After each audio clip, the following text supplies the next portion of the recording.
Afternoon po, ay good evening po mga kababayan, sir. This is Jam,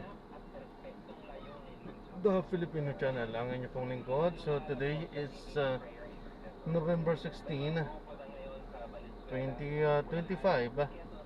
At tayo ngayon ay papunta dyan sa may Lireve Pool and Events sa venue. Dito yan sa may Sergeant Esguerra Avenue, South Triangle, Diliman, Quezon City. At dadalhin po natin yan sa may Dimasalang Street, corner po yan ng Lerma Street, Barangay 30, Caloocan. Caloocan? Barangay 26, Maypaho, Caloocan yan. Okay, sa Maypaho, Caloocan. Okay, so magbabalik po tayo mamayang unti po pag nakuha na po natin sila. Disclaimer lamang po, ang content po natin ay kalsada at hindi ang passenger. Kaya nga naman, sakasakali man po na may marinig kayo mga pangalan ng lugar, pangalan ng tao, pangalan ng organizations, government or private man yan, ay wala pong kinalaman ng channel na ito. At wala pong pinapatungkulan. Lahat po na pinag-uusapan dito ay pawang dito lamang po yan sa loob. At wala pong pinapatungkulan sa labas. Okay po. So magbabalik po tayo mamaya konti po pag nakuha na po natin sila.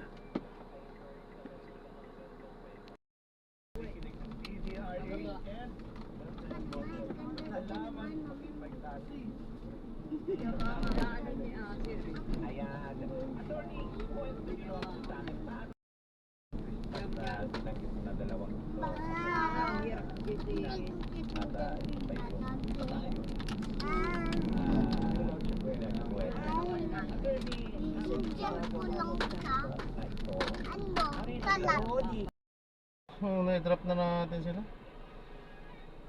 Salamat po sa panonood. Hanggang sa muli po, ingat. God bless po. Paalam po muna pansamantala. Tayo ay gagawa na ng ibang video sa ating susunod na show. Paalam po. This is John pa rin, the Filipino channel ang inyong pangikot. Sikip. Ito lang hirap sa nakakapaghatid tayo ng maluwag ang kalsada po. Kaso nga ang daming mga nakapark. Kaya nagpapasikip. Nagpahirap ang dumaan.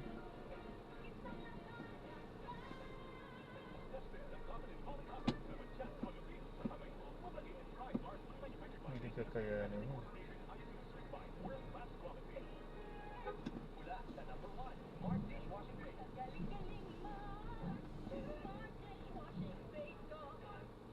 Hindi ka kayanin yan, boy.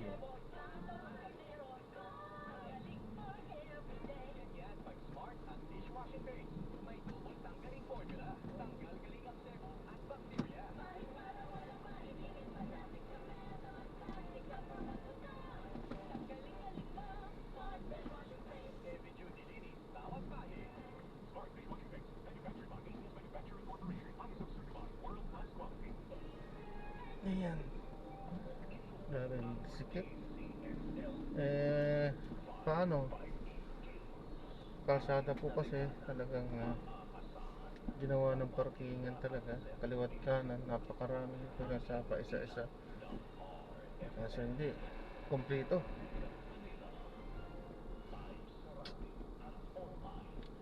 Walang mahigpit na batas. Naunawaan naman natin yung kalagayang walang makuhang walang parkingan. Mahirap magkomento patungkol dyan dahil ako man hatiti na ang opinion ko dyan. Oo na yung nawaan, unang parte, oo naunawaan natin dahil wala nga talaga magparkingan, so kaya nga inaalaw din na magpark sila sa kalsada. Okay, unang parte, oo, naunawaan natin. Sa kabilang banda naman, Kung talaga palang walang ano at naaayon din sa batas na pag walang parkingan, eh, bawal kang ano, kailangan kumuha ka ng parkingan mo muna bago ka bumili ng sasakyan. Ganun.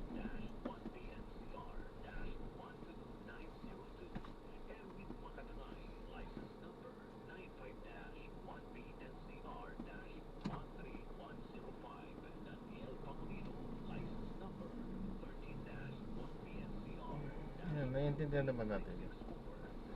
Ayan, so maraming salamat po at gagawa na po natin ng ibang video itong ating susunod na mission. Paalam po.